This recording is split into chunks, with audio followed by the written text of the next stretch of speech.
Hello बच्चों, कैसे हैं आप। मैं आपकी टीचर सुमन शर्मा एक बार फिर से अपने चैनल पर आप सभी बच्चों का स्वागत करती हूं और आशा करती हूं कि आप सब बच्चे भी मस्त बिंदास और प्रसन्नचित होंगे। तो बच्चों, आज मैं आपको विभा हिंदी पाठमाला से पाठ 10 के प्रश्नोत्तर व एक्सरसाइज कराने जा रही हूँ। पाठ का नाम है शूल पाणी। और एक्सरसाइज शुरू कराने से पहले मैं आप सबसे अनुरोध करना चाहूँगी, जो बच्चे इस चैनल पर नए हैं वो प्लीज़ मेरे चैनल को लाइक करें, शेयर करें और सब्सक्राइब करें, जिससे समय समय पर आपको हिंदी विषय संबंधी जानकारी मिलती रहे और हमें आपसे मोटिवेशन मिलता रहे। हम आपके लिए और बेहतर और आसान शब्दों में आपको हर चीज़ समझा सकें। तो शुरू करते हैं विभा हिंदी पाठमाला कक्षा 6 से पाठ 10 की एक्सरसाइज और प्रश्नोत्तर। पढ़िए, सोचिए और बोलकर बताइए। शाम के समय भगवान महावीर किस गांव में पहुंचे? उत्तर है शाम के समय भगवान महावीर आस्तिक नामक गांव में पहुंचे। दूसरा प्रश्न, विषैले सर्प का क्या नाम था? विषैले सर्प का नाम कौशिक था। अगला प्रश्न, सही उत्तर पर सही का चिन्ह लगाइए। चैत्य के समीप कौन सी नदी बहती थी? गंडक नदी।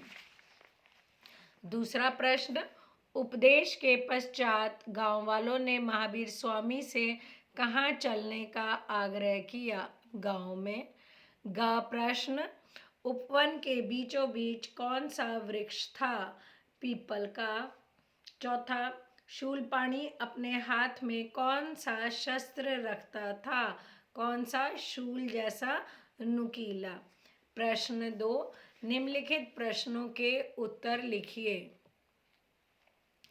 का प्रश्न, भगवान महावीर के आगमन के समय गांववासी क्या कर रहे थे? भगवान महावीर के आगमन के समय ग्रामवासी भोजन करके विश्राम करने जा रहे थे।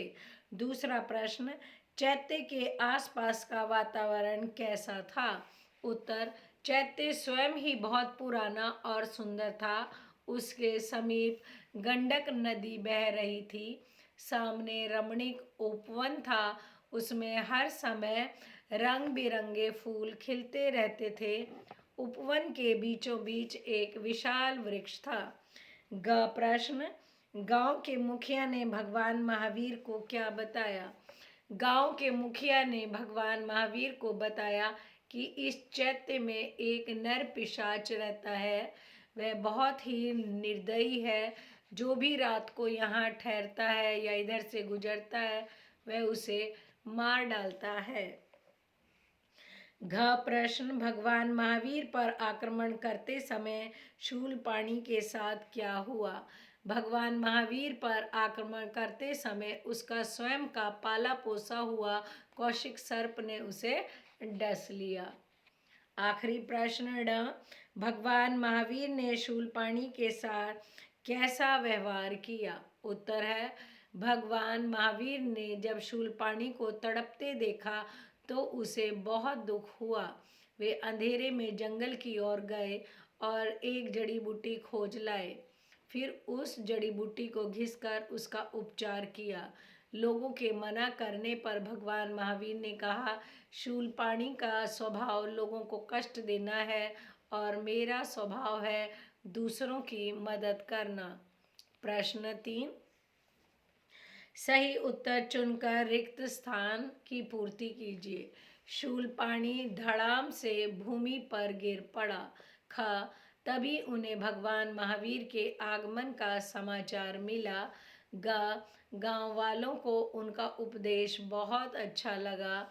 घ, मानवता की सेवा करना ही सबसे बड़ा धर्म है। अगला ण, भगवान महावीर पर इसका कोई प्रभाव नहीं पड़ा।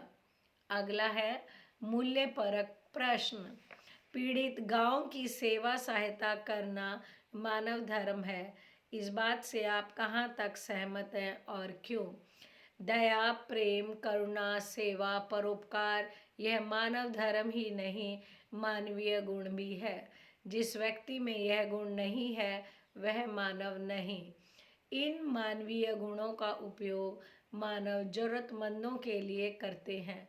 अतः पीड़ित व्यक्ति की सेवा सहायता करना मानव धर्म है। अगला व्याकरण बिंदु। मूल शब्द और प्रत्यय को अलग अलग करके लिखिए। मुखिया, मुख्य जमा इया, नदिया, नदी जमा इया। मानवता, मानव जमा ता। क्रोधित, क्रोध जमा एत। अणा, पूर्णतः, पूर्ण जमा ता। दूसरा प्रश्न, दिए गए शब्दों के लिंग परिवर्तन कीजिए। भगवान, भगवती, नाग, नागिन, शिष्य, शिष्या, स्वामी, स्वामिनी, दुष्ट, दुष्टा, सर्प, सर्पिणी। अगला है, दिए गए शब्दों के वचन बदलिए। वृक्ष, वृक्ष या वृक्षों कारक होने पर। नदी, नदियाँ, बूटी, बूटियाँ, लोग, लोगों, गाँव,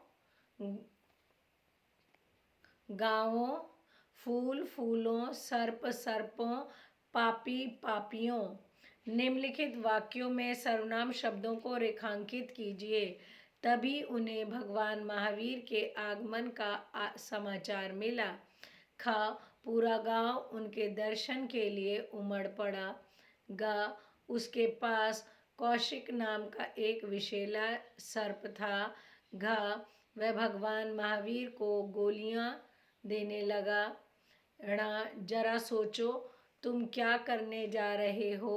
ण, मैं नहीं जानता कि तुम इतने धूर्त निकलोगे। निम्नलिखित पंक्तियों में उचित विराम चिन्ह लगाकर लिखिए। उसमें हर समय रंग बिरंगे सुंदर फूल खिले रहते थे। पूर्ण विराम और रंग बिरंगे के बीच में योजक चिन्ह। ख, गांव के मुखिया बोले अल्प विराम और इसके बाद प्रभु, इस चैत्य में एक नरपिशाच रहता है। प्रभु से लेकर रहता है आपको करना है। अगला है, क्या इसी दिन के लिए मैंने तुम्हें पाला पोसा है। प्रश्न सूचक। घ, उन्होंने कहा अल्प विराम शूलपाणी, घबराओ मत। यहाँ से लेकर अगला, मैं अभी जड़ी बूटी लाकर तुम्हारा उपचार करता हूँ। यहाँ पर अण, मुखिया ने कहा अल्प विराम भगवान, विस्मय चिन्ह, इसे ना बचाएं। पूर्ण विराम, यह हत्यारा और पापी है। पूर्ण विराम और यहाँ पर आपके बंद। अगला, आई होप आप सब बच्चों को ये पाठ और प्रश्नोत्तर अच्छे से समझ में आए होंगे। आप सब बच्चे इसे ध्यान से करेंगे। धन्यवाद।